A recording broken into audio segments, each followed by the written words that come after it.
Wanita yang memiliki 8 orang anak ini sudah sejak lama ingin menekuni usaha pembuatan tahu.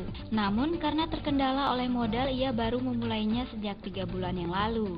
Dengan bantuan teknis dan pembiayaan OISK JFPR, ia memulai usaha pembuatan tahu Sumedang. OISK JFPR memilih pembuatan tahu Sumedang dengan harapan tahu Sumedang bisa menjadi prospek yang bagus selain tahu biasa. Usaha ini merupakan usaha kelompok yang mereka beri nama Usaha Sejahtera. Kelompok ini beranggotakan 13 orang yang semua anggotanya adalah ibu rumah tangga. Kelompok Usaha Sejahtera ini bergerak di bidang usaha pengolahan kacang kedelai, yaitu pembuatan tempe, pembuatan kerupuk tempe, dan tahu Sumedang.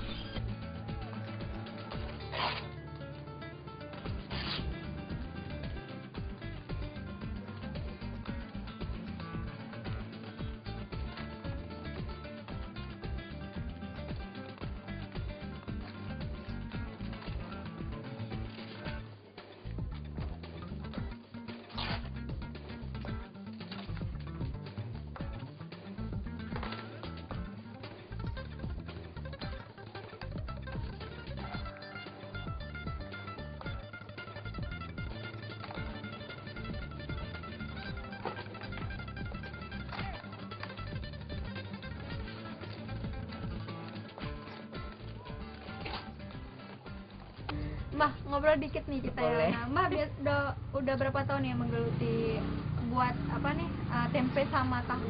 Tahu baru aja, baru 2 bulan. Kalau tempe udah lama. Udah lama. Mulai kira-kira tahun berapa, Mbah? Tahun 80-an. Tahun 80-an. Udah lama ya, Udah Mbah ya. lama. Nah, biasanya di sini, Mbah, dari kacang kedelainya biasanya diolah jadi apa ya selain tahu? Mungkin tempe, mungkin ada buat apa lagi? Nggak ada tempe. Oh. Selain itu kue. Oh gitu, kerja sampingan Kerja gitu sampingan ya, Mbah ya. kue. Nah, biasanya kalau bahan baku kedelainya sendiri tuh dari mana, Mbah, biasanya dapetinnya? Beli Beli. pajak. Oh gitu, beli dari pajak ya.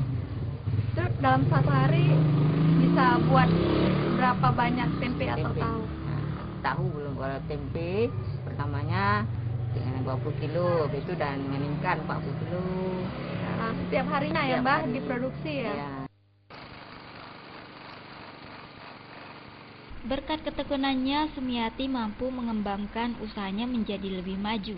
Dibantu oleh suami dan anak-anaknya, setiap hari Sumiati mampu memproduksi 48 kg kedelai. 40 kg kedelai diolah menjadi tempe dan 8 kg kedelai untuk pembuatan tahu Sumedang.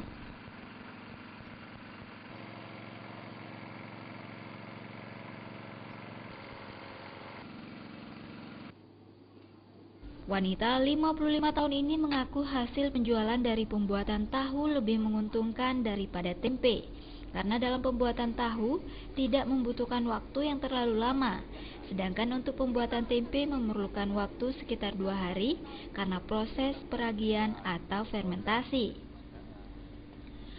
Akan tetapi menurut Sumiati, proses pembuatan tahu membutuhkan tenaga ekstra untuk pengerjaan dalam proses penyaringan. Nah, bisa nggak, Mbah, cerita sedikit tentang proses pembuatan tahu? Gitu. Tahu.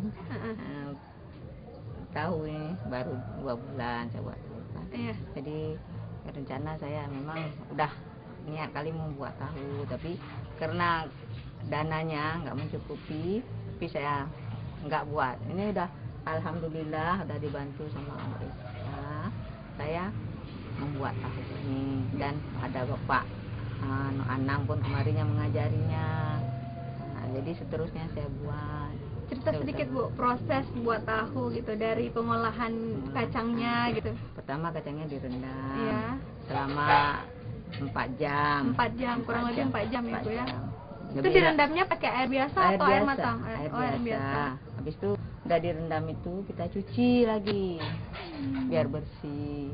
Kan kotorannya masih ada di mendem di bawah. Iya. Sudah itu baru kita giling. Gitu. Untuk buat tahunya. Nah, sesudah kita giling, kita masukkan ke dalam dandang. Dandang Air airnya yang udah mendidih mendidih. gitu. Terus dimasak seberapa lama, Mbak? Nah, kira-kira 2 jam. 2 jam gitu ya, kurang lebih 2 kurang jam. lebih 2 jam. Terus sesudah dimasak, Dimasak, disaring,